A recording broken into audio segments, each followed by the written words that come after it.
Hello, thank you for listening to a glimpse of the kingdom. I am David Pendergrass. At the time of this recording, I haven't been recording a lot of specific individual podcasts because I've been working on a book and I just have to choose my time, but I'm excited about that. So if you ever listen to these or pray for me, please say a prayer that I stay focused and get this book knocked out. I'd like to have it done by the end of the year at the latest. My hope is by the fall, but we'll see how that goes. But I would love to have clarity. And it is going to be a book I am glad to do. It's been good and beneficial for me. I received an email the other day, a message that said, David, will you do a podcast or reflection on this? There's a guy named Heretical Theology.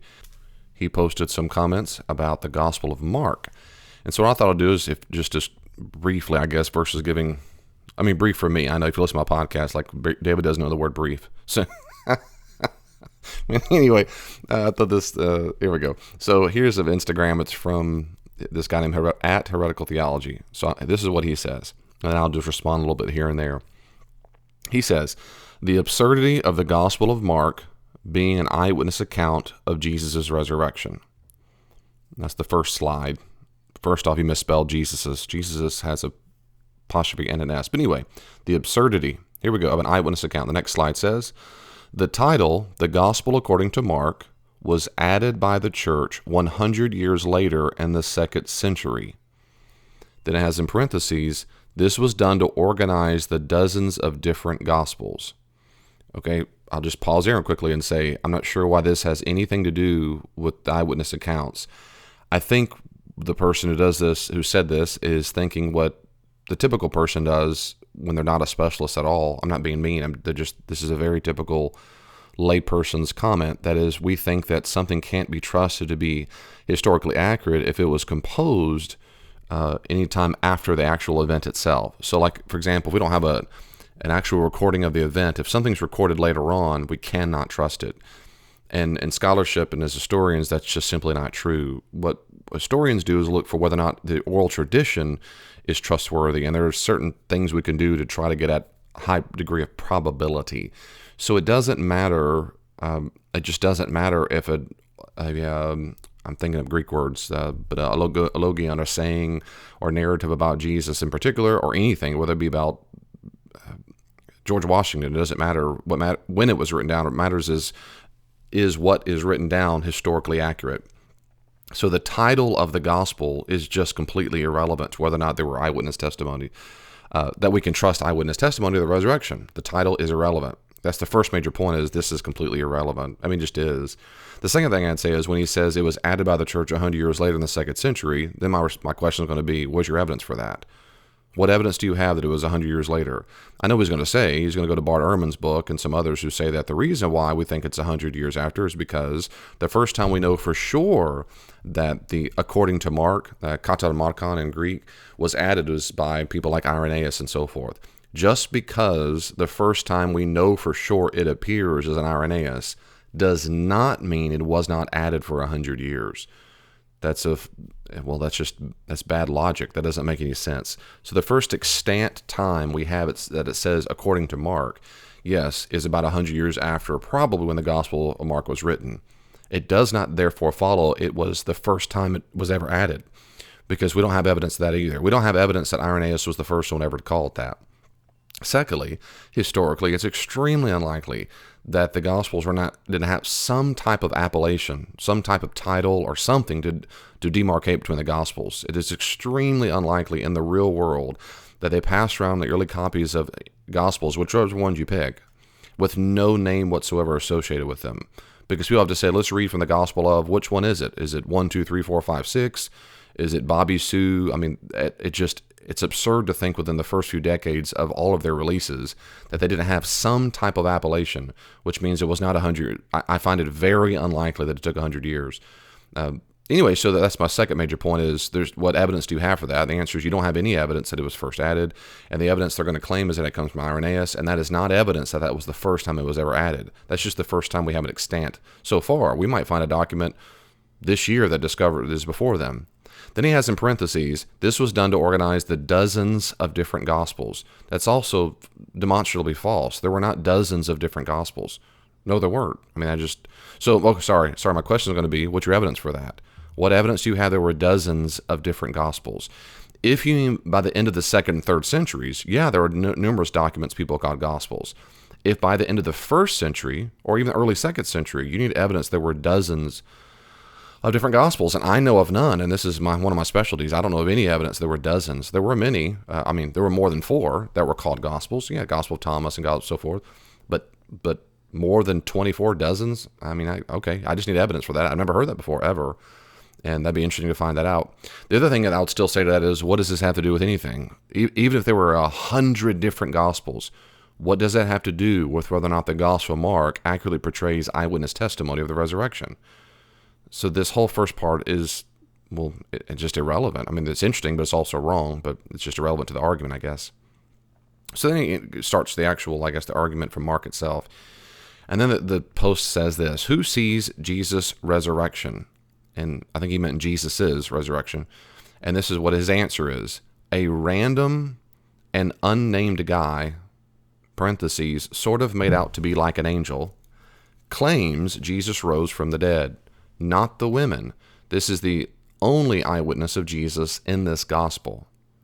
In Mark 16:5-6. And then he quotes, entering the tomb, they saw a young man sitting at the right, wearing a white robe, and they were amazed. And he said to them, do not be amazed. You are looking for Jesus the Nazarene, who has been crucified. He has risen. He is not here. Behold, here's the place where they laid him.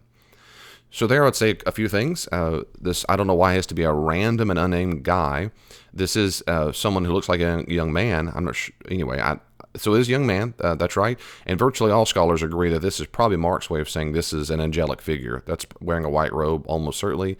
And this heretical theology author says he claims Jesus rose from the dead.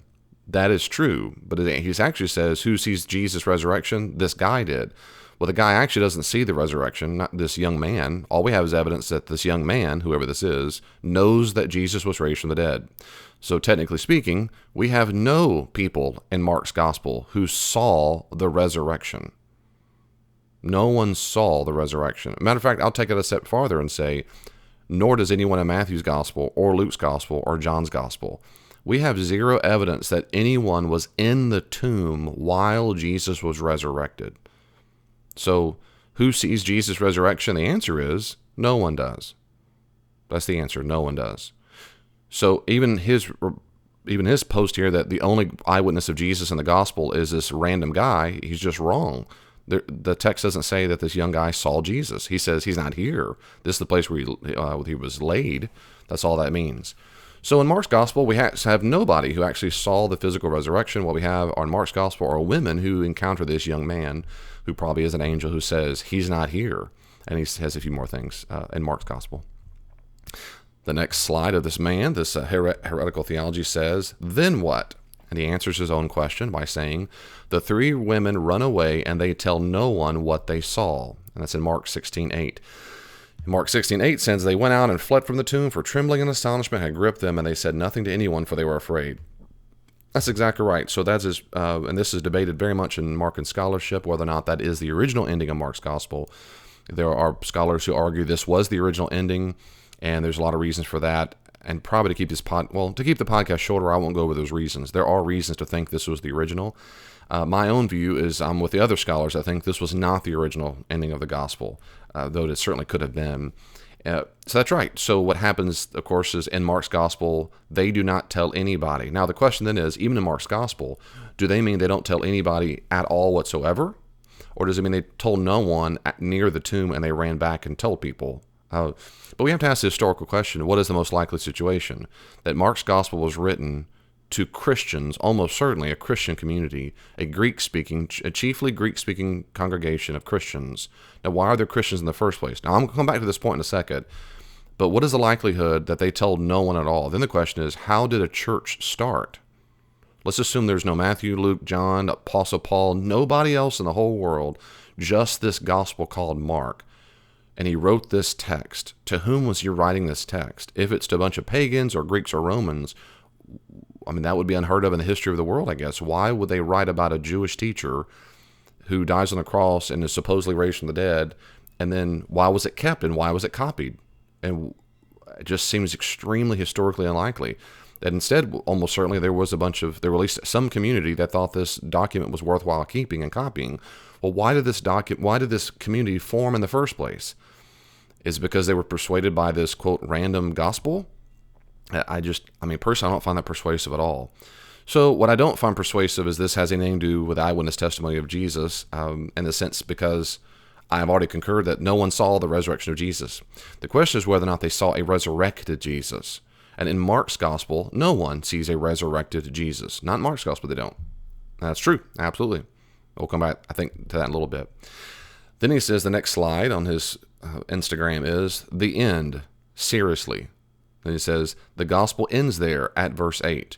The women nor anyone else saw Jesus post-resurrection. Some later manuscripts contain different endings, a shorter one and a larger one that were added later by scribes. That's true. Except he says it ends there at verse 8. That's what we don't know. He must have a problem with this concept of extant literature. Extant means still existing, since it's existent. So in existence, we do not have a gospel that was, the earliest ones do not seem to have ended later. They seem to have ended at verse 8. We're just not sure if the original Mark's gospel had that. But anyway, there we go. That's not that big a deal what he said there. And then he says, while Jesus is in heaven, then it says 35 to 40 years passed since Jesus was crucified. And parentheses, psst, that's a really long time.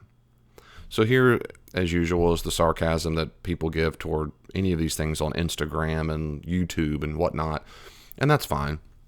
So that's a really long time. For our universe, for a person living on the earth, is it long for a tree to grow? Is it long? The point is, a long time, of course, is relative. If you mean, is it long no matter what, that's just silly. 35, 40 years, light doesn't travel but that far in that length of time in the space. So this is nothing. If you mean a long time between a written recorded event, a written account, versus the oral tradition, then I'll say is that completely depends on, I guess, the era in which you're living. Is it a long time for an event to occur in Washington, D.C. this morning, and no one writes about, say, January 6th or 9/11 for 40 years? Yeah, that's a long time in today's age. That's exactly right. And our media age. Is this a long time in the ancient world for us to have literature that goes back within the few decades of the event itself? This is extremely rare. In fact, of all ancient literature in the Mediterranean world, there is nothing that comes close to having literature that is composed within the first few decades of the events themselves. Nothing, not Greek, Roman, or Jewish. There is no literature in this time period for centuries, for thousands of years, around this time period that in this area that is even remotely close to this. So when you say it's a really long time, then I'm going to say you must really think the time span between this and Homer or the Iliad and so forth is a super, super, super long time. Then my response is going to be, so what? See, this is back to the point. The implication is if it's 35, 40 years, we can't trust it, and historians are going to disagree with you. They just completely disagree with you. The length of time is irrelevant. When we go to Tacitus, when we go to Polybius, when we go to other, just going on a long list of people, Suetonius and so forth, Roman historians, while historians do not hook, line, and sinker take everything they say, or Josephus, no one believes everything they say, but no one disregards them because the documents that we have are sometimes 1,000 years after the event themselves. No one does that. What we know about Alexander the Great is centuries after the fact, centuries. And yet most scholars go back and think that most of what it says about Alexander the Great really is historically accurate. And you would say, that's a really, really, really, really, really, really, really, really long time. And Roman historians would go, yeah, so what? You can't dismiss it because of when it was written. At least that's not persuasive at all to me whatsoever. So I hear you, but I don't hear you. The next slide on his Instagram says, Mark, who never met Jesus, is rumored to get his info from Peter, who also never saw Jesus post-resurrection, according to his own supposed gospel. Now, this rumored to get info from Peter, he means it comes, the rumor part, of course, makes it sound like it's just a dumb legend. Well, it's not. It might be a legend that's false, that's true, but it's not a dumb legend. It actually comes from a really amazing source. There's a church historian named Eusebius who wrote in the early 4th century, and he writes about another guy who, a church author of whom we don't have much extant literature from him. We have his literature written through other people. And he writes about the early tradition. So if Eusebius has accurately recorded this earlier author, which we think he did, then we have an early tradition that Peter is associated with Mark's gospel. And this author that Eusebius quotes, his name is Papias. And this is what Papias said about Mark's gospel. This is a pretty good translation here. Mark became Peter's interpreter, translator maybe, and wrote accurately all that he remembered, not indeed in order of the things said and done by the Lord. So he's saying not indeed an order. So the point is, this earliest tradition that we have of Mark's authorship is that Mark, who was not a disciple of Jesus, was an interpreter or translator of Peter, which makes a lot of sense. Peter was an Aramaic speaker, would have been an Aramaic speaker, and John Mark, Jonas Marcus, would have been Aramaic and then a light Greek speaker, because his Greek in his gospel is not a very high Greek. It's a pretty simple Greek. John's gospel is the easiest, but Mark is certainly the second easiest in the order. When you learn Greek, you want to go to Mark second. John first, and then you want to go to Matthew, then Luke. Luke's usually the last. So anyway, that's the earliest tradition about that. So it says a rumor to get his info, maybe so, but actually, okay, anyway, I'm just making the short of the story here, is that scholars do debate whether or not this is accurate and goes back to the case or not, and you have to go look at the literature yourself. I think there are really good reasons to think this is accurate, not because of some Christian view I have. I couldn't care. For my theology, whether I'm a Christian or not, it is completely irrelevant whether I think Mark got his information from Peter. Personally, that is completely irrelevant to me. Just historically reasons alone convinced me that he in fact was the interpreter of Peter. So when he says that he got most of his information from Peter, and that Peter himself doesn't show up in his own gospel, his own, quote, supposed gospel, I hear what you're saying, I just don't find that persuasive. You would have to demonstrate, you'd have to argue that when people wrote biographies in the ancient world, if this is a biography or whatever it is, make up your own argument for a genre, that they wrote down every single thing that ever happened. Like this is some kind of autobiography. If you can argue that case, make the argument, my goodness, because scholars would be very interested to hear what your arguments are, but no one thinks that. I don't know of one single scholar in the field who thinks the Gospels are autobiographies. None of them. And so I could make the same argument and say that all through Mark's gospel, we don't know what Peter's favorite color is. We don't know what his favorite fish was. We don't know was he a side sleeper or was he supine? Did he sleep on his back? Was he afraid of swimming or not? What were his parents' names? What was his favorite drink? Where did he go on vacation if he had vacations? We can go on forever. But Peter supposedly is his gospel. Why didn't he tell us that? And you go, well, no, he would have mentioned this. And this is the usual argument. He would have said that. Okay. I mean, you say so. You say so. I don't think that's valid. I don't find that persuasive. What Mark's gospel is clearly not about is life after resurrection.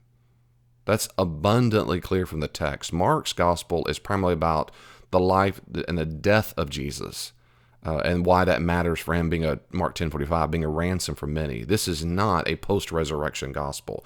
That's the book of Acts, basically, certainly Luke Acts, but not Mark's gospel. That's not what Mark intended to compose. So anyway, that's the quick view on that.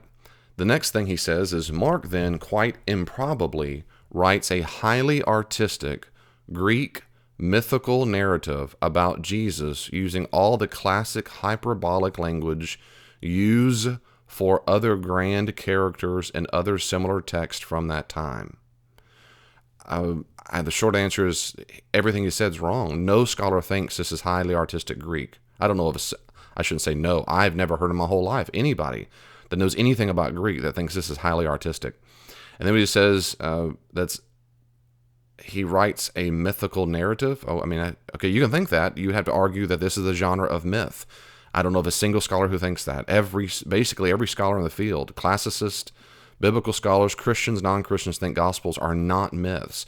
Greeks and Romans wrote myth. Jews did not write myths, and if they did, they didn't read like this. So you just make the argument. But, I mean, this is one of those things. I know this is Instagram, and people get persuaded. That makes me upset for them. But if you're listening to this podcast and you really do want to know about what the genres are, you need to read other literature besides going to Instagram, because there are really good scholarly books and articles on this topic. So the rest of it, when he says, is classic hyperbolic language for other I guess he meant used, but for other grand characters, similar text, that's just, he's profoundly false. I don't find that persuasive at all. Then he has in parentheses, the literacy rate was less than 5%, and only the super elite could write this well. Again, that's also debated. Some say it's up to 25%. So let's say it's 5 or 10%. That's fine. Okay. Super elite. I don't know about super elite, but it doesn't matter whether they're elite. What matters is whether they're educated. So is it true that literacy was more of a rare commodity? Yeah, absolutely. But they were literate people. And we know for a fact, just as Larry Hurtado says, that the earliest Christians were quite bookish. They really liked written things. They loved books more than any other subculture for which we have evidence, quite frankly. And the Jews didn't do as many books, it seems to be, as Christians like to compose. But then I'm going to say, what difference does it make? Whoever wrote Mark's gospel was literate. So what difference does it make if it's 0.0001%? Well, whatever, we got the Mark's gospel. And then we read Mark's gospel, realize this is not at all the highest form artistic Greek. It's just not. It's a good Greek to have after you do Gospel of John. It's pretty easy Greek, frankly, and simple. And that's what is well known in scholarship, Mark's gospel. So then the next Instagram says the only, quote, eyewitness in Mark is the random, nameless guy, which we are to infer is some sort of angel. It goes from him to the women to off-screen to Peter by, quote, tradition, then add 40 years, then Mark writes it down. This is presuming the best case scenario, which we can be certain is not the case as history teaches us. Okay, I'll pause there. My response is, already nothing new to add there, is that I disagree. There is no eyewitness to the resurrection. So he's wrong. Even the angel's not an eyewitness to the resurrection. Not from Mark's gospel. So to go from him to the women to the offscreen to Peter by tradition, 40 years, Mark writes it down. That last one's probably pretty accurate. And then he says it presumes the best case scenario, which we know for certain does not happen. Then I will say, is what's your argument for that? I mean, where's your evidence that we know for certain this is not what happened? This is actually general scholarship. This is widely attested as probably exactly what happens, in fact. The next thing he says is, no, Mark is not an eyewitness account, yet Mark is still the primary source for the other three Gospels. And that's a problem for the reliability, as we will see literally change the narrative to make it more believable. The Gospels are not history, not reliable history, and were never meant to be. And that's the end of his thing. I was waiting for the big payoff, and I could tell early on from the first part, this is where he was headed. So here's the point. If Mark is not an eyewitness account, and he's the primary source for the other three Gospels, then other ones must be made up. They must be fictional. Let me say a few things about that. One is, it does not follow, it is true. It is true that at least 80, I'm giving broad percentages, around 86 something, plus 80% of Mark's gospel is used in Matthew and Luke, and almost none of it's used in John's gospel. So it is true that Mark is very useful to Matthew and Luke. It's true also that the Matthew and Luke both have uniquely Matthean and Lucan material. So that's true. It does not therefore follow that because there's uniquely Matthean material and uniquely Lucan material, that therefore it's fictional. That just doesn't follow whatsoever. You would need to argue that. You need to make evidence that whenever someone uses a primary source and adds to it, whatever they add is fictional. You'd have to make the argument. I don't find that persuasive. I've never heard a scholar in my entire life who thinks that's persuasive, ever. So that's not a problem for the reliability. Second thing I would say is you need to make an argument that because they add information, particularly about the resurrection, maybe that's your particular point you're making. No. If you had any information about a resurrection appearance, then clearly that's fictional. You need to make an argument for that. Why is that? Why is it that kind of information necessarily means it's fictional? I don't find that persuasive at all, unless you're just automatically against any kind of evidence for resurrection, unless you're already tendentious. But just historically speaking, I don't care if this is Alexander the Great did a miracle. I don't care. If you use eyewitness testimony and you think that goes back to that, and another source uses it and makes it material, I don't write it off just because it sounds like it's a unicorn did it or an alien did it. That's not how history works, and nor does textual criticism. And I just don't find that persuasive. So then when he says they made it more believable, you need to make an argument for that. What is your evidence that the gospel authors did something in order to make it more believable? What's your evidence for that? Believable to whom? To whom and to what? Jews did not want a resurrection, not an individual, not before the end of time. Not to mention the Jews, as far as you know from other historical documents, disagreed very much with these Jewish Christians. Who are they going to convince? The Romans? Romans and the Greeks didn't believe in physical resurrection. So who are they trying to persuade? To whom is it more believable?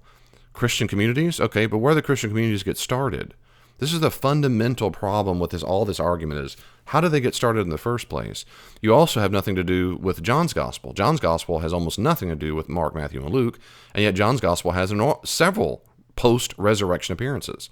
In John chapter 20 and 21, we have the classic, Thomas, come touch my side, which also appears in Matthew, but is not specialized. He doesn't focus on Thomas. In John's gospel, it focuses on Thomas, but he shows the sides, his wounds in Matthew as well. So what do you do with that? What do you do with the fact that John, who has basically, as far as you know, no reliance on Mark's gospel, but yet he talks about the resurrected Jesus. What do you do with him? So even if you dismiss Matthew and Luke, fine, you still have John. Moreover, you have other problems like Apostle Peter. Do you think Peter too? Yeah, if he wrote 1 Peter, let's forget him because they'll just dismiss that. If he likes Bart Ehrman, he'll dismiss that right out of hand.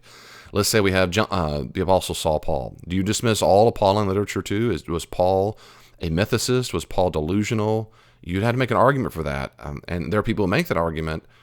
But I mean, I've known people who are atheists who find that stuff ridiculous. I mean, anybody in historical work thinks that Saul Paul really was a real guy who really thought he had some conversion experience, you might call it, not from Judaism, but at least from persecuting the church to following Jesus. And he thought that Jesus was the reigning, living Lord. Why would he do such a thing? Why were churches started? And we know that other Christians existed. If you think Paul wrote 1 Corinthians, as every scholar does, even the end of 1 Corinthians, he talks about these early converts in Achaia. And then, of course, later on in Romans, he talks about people in Asia as well. And he says they were brothers before I was. So where do these believers come from? Because Paul didn't convert them. Is it these earliest Jewish followers of Jesus but they weren't followers of Jesus because they didn't eyewitness? So it becomes just profoundly problematic. You have to then a massive complex web of questions that don't get answers. So those are my 3 major things of that comment. The last thing I'd say is, maybe the fourth final thing, is when he says the Gospels are not history, not reliable history, and were never meant to be. You need to make an argument for that. Most scholars disagree with you. Most scholars, especially in the field, Greek classicists, not people who work in the Bible, but classicists in general, people who work with Greco-Roman literature, when they read the Gospels, and then, of course, when historians of all kinds of trades read the Gospels, the dominant view among scholarship is that the Gospels are a type of bios, which is, we use the word biography, or a life is what it really is. And everybody knows that lives or biographies were a kind of history. There's a lot more there, and I've done a whole podcast on the biography, and I hope you'll listen to that if you want to. But that to say is, biographies were not myths, they were not romances, they were not comic books, they were a type of history, and that does matter. So I guess I fundamentally disagree. When you say they're not history, not reliable, my response is going to be, what's your evidence for that? And you would have to make a case for it, but I know that it doesn't work on Instagram. The last thing I was going to say this, but I will just quickly in case while we're on the topic, if you're still listening. He has some comments in his thread here on Instagram. So that was the Instagram pictures. But in his little description, he's got things like this. He's talking about how he was busy and so forth. Then he says, so I wanted to share this post about the Gospel of Mark to sort it up, a quick intro. And then he has these comments. So this is, again, his comments, not his pictures. It says, the claim that Mark or any of the other Gospels is an eyewitness is completely false and foolishness. I'll pause there for a second. That'd be interesting. You need to make an argument for that. There are many scholars who think that John himself actually was an eyewitness, or at least privy to eyewitness testimony. But I don't know if he knows any of that unless he just read Bart Ehrman and he finds everything Bart says persuasive. But anyway, so you need to make an argument for that.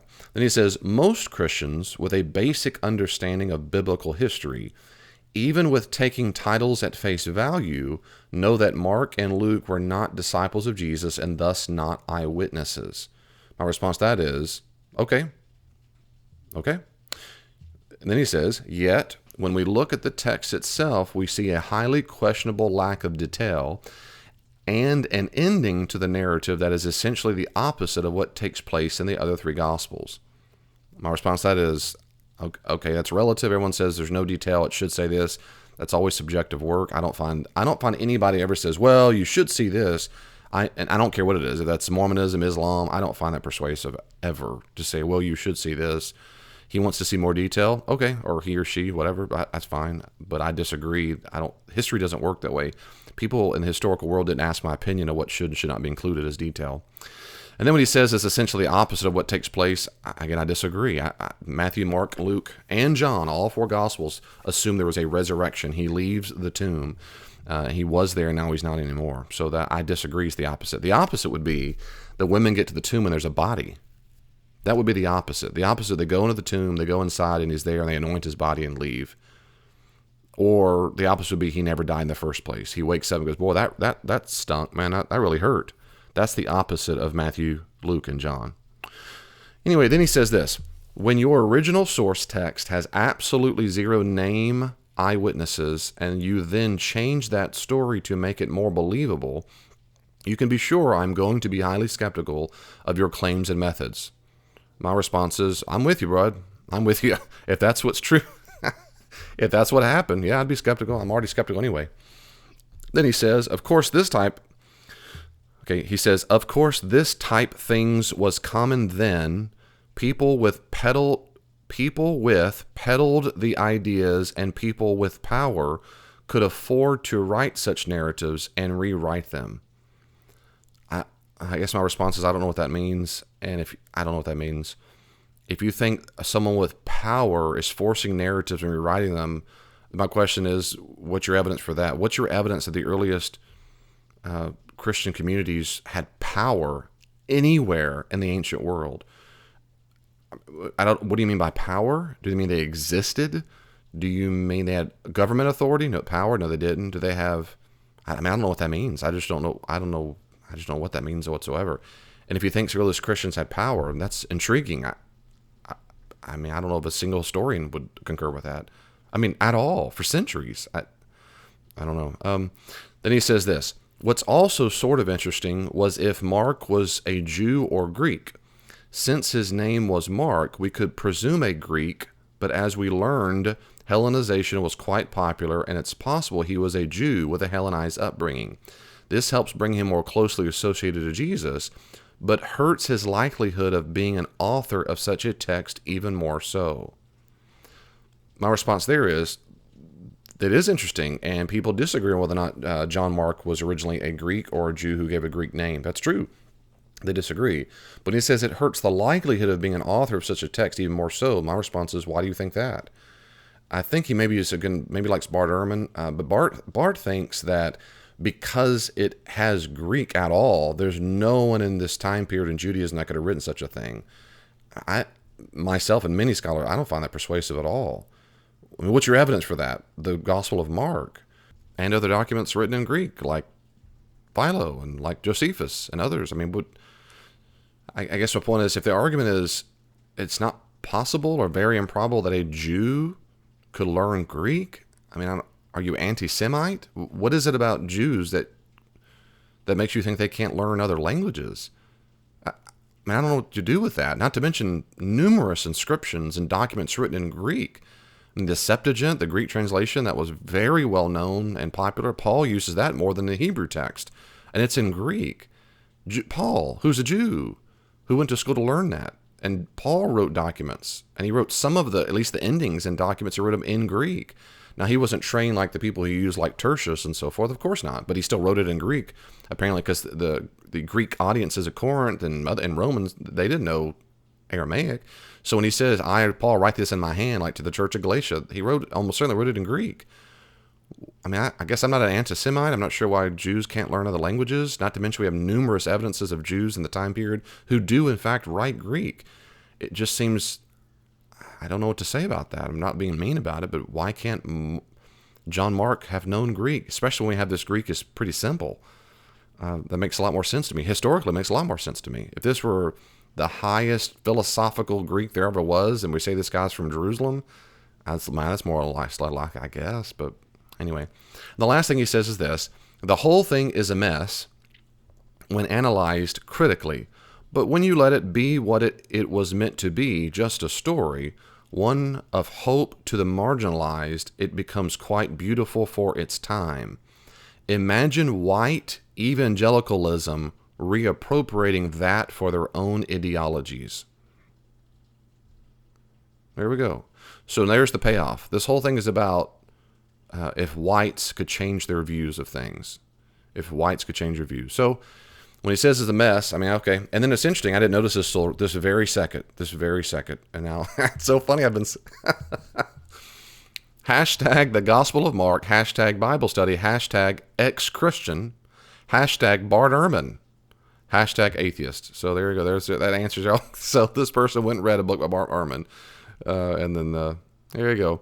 So and that's sad to me. Okay. Well, I've said this many, many times on podcasts before. It's sad to me. It is. If this person is an ex-Christian and they have a background where I don't go the whole thing in. It just makes me sad. It's unfortunate. I mean, it's sad to leave Christianity at all, especially if this is the case. These things are so, they're just silly. They're uninformed. They're ignorant. If you like to read good books by really good reputable scholars, English-speaking scholars, and German-speaking scholars, I'm happy to recommend them.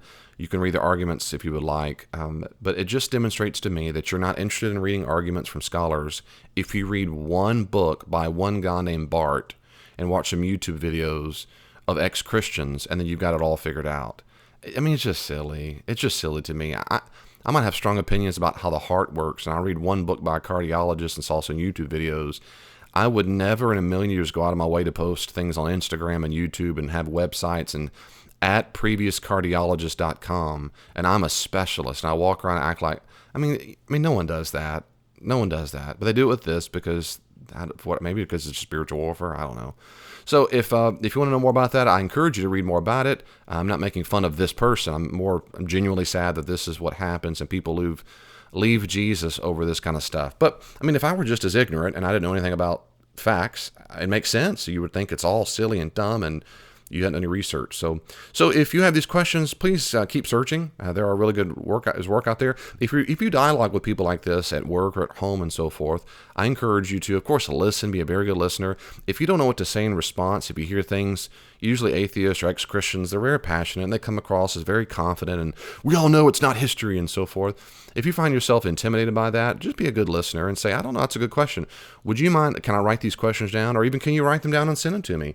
And if I don't know the answers, I'll find them for you. Can we get back together and talk? I would love to talk about this. These are very good questions. That's all you got to do. Just be a good listener, love them, and there you go. And you can reach out to people who might know the answers. And if you're not persuaded, fine. Okay, you're not persuaded, but at least you looked at all the sides and came to a conclusion yourself, and you weren't persuaded by an Instagram post. That's my hope and prayer for you. God bless you. See you next time. Well, the conversation isn't finished. You can always reach out to me on social media. Are you on Facebook? I am too. At Glimpse of the Kingdom. Glimpse of the Kingdom on Facebook. Be sure to like it and you can see updates there. Also, if you're on Twitter, check me out at Dr. D. Pendergrass, at Dr. D. Pendergrass, or at Glimpse the King, at Glimpse the King. And I try my best to respond to comments and questions on there as quickly as I can. If you want more, there are many more resources on the podcast and my blog. Go to my website, davidpendergrass.com, and you can see a full list of the podcast, and my blog is available for free. Are you active in a church right now? I'd be happy to come out to your church and do all kinds of classes and workshops there. Check out davidpendergrass.com, davidpendergrass.com for more information. And may God in His great grace give you even just a glimpse of His kingdom this week. See you next time.